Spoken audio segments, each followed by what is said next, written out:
todos! Meu nome é Giovana Lime, estou com o professor Luiz Brito para falar sobre a pesquisa O impacto das cadeias de suprimento no desempenho das empresas brasileiras. Bem-vindo, professor. Obrigado. Professor, em sua pesquisa, você estuda a influência das cadeias de suprimento sobre o desempenho das empresas. O que atraiu sua atenção para esse tema? Então, esse tema é uma continuidade de uma pesquisa anterior. Eu já vinha pesquisando a questão do que afeta o desempenho das empresas. E a conclusão geral desse estudo preliminar é que são os fatores internos da empresa que mais determinam o seu desempenho. Mas aí surgiu a dúvida de tentar explorar isso um pouco mais profundamente. E vendo algumas cadeias, no Brasil especialmente, extremamente beneficiadas por situações externas, como a do petróleo, como a da agroindústria, então, surgiu o interesse da gente procurar investigar que outros fatores poderiam afetar o desempenho. E um desses fatores seria como a cadeia produtiva no qual a empresa está inserida pode contribuir para o seu desempenho. E o que vocês encontraram? Então, nós encontramos que realmente esse efeito existe, ele é bastante importante, ele é quase tão importante quanto o setor onde a empresa atua. Tá? Então, realmente existem cadeias que favorecem muito o desempenho das empresas e cadeias que prejudicam e atrasam as empresas, né? E aí não é só o setor, mas todos os setores que participam daquela cadeia. E o que explica esses resultados? Então, são justamente essa ideia de supply chain management, né, que surge a partir dos anos 90, começa a surgir uma ideia na academia e na prática de que a competição no mercado não é só entre empresas isoladas, mas entre cadeias de suprimento. Então, na verdade, é um conjunto de empresas interligadas que acaba competindo com outro conjunto de empresas, né? Isso exige coordenação, exige processos de integração dessas empresas, que é o que a área de Supply Chain Management vem estudando.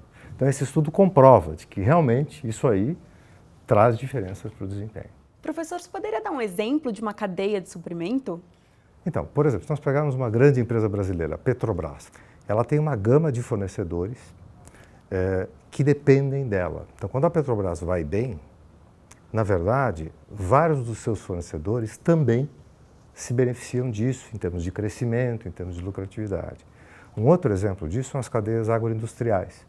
Você pega a cadeia da soja no Brasil. Então, tem várias empresas que são as empresas processadoras de soja. A Cargill, a Bunge, são empresas que compram soja e estão indo muito bem. Mas os agricultores, que são os fornecedores, também vão muito bem, porque o negócio da soja vai bem.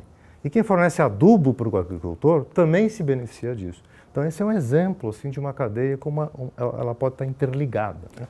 Como esses benefícios podem fluir ao longo da cadeia. Professor, você poderia dar alguns exemplos do impacto negativo dessas cadeias de suprimento? Por exemplo, um exemplo negativo seria a cadeia automobilística dos Estados Unidos. As empresas americanas do setor automobilístico passaram um período difícil. Não foram só elas que sofreram com isso. Os seus fornecedores foram pressionados por custos, reduziram volume. Os distribuidores que vendem os automóveis também foram afetados. O mercado de automóveis usados também pode estar sendo afetado por isso. Então, assim como a cadeia pode ser algo positivo para todas as empresas que fazem parte dela, ela também pode ser uma causa de um efeito negativo que prejudica o desempenho. Quais as próximas pesquisas nesse tema? Atualmente, a gente está trabalhando em olhar exatamente as relações entre empresas. Então, em vez de olhar a cadeia toda, descer a unidade de análise e olhar assim, o que a gente chama a díade, tem a relação de uma empresa com a outra. Como é que uma empresa trabalhando com a outra pode criar mais valor e como é que esse benefício pode ir para cada um. Então, na verdade, a gente está entrando no aprofundamento das razões desses possíveis benefícios. Muito obrigado, professor. Muito obrigado. Pode. E para saber mais sobre essa pesquisa, acesse o link abaixo. Obrigada.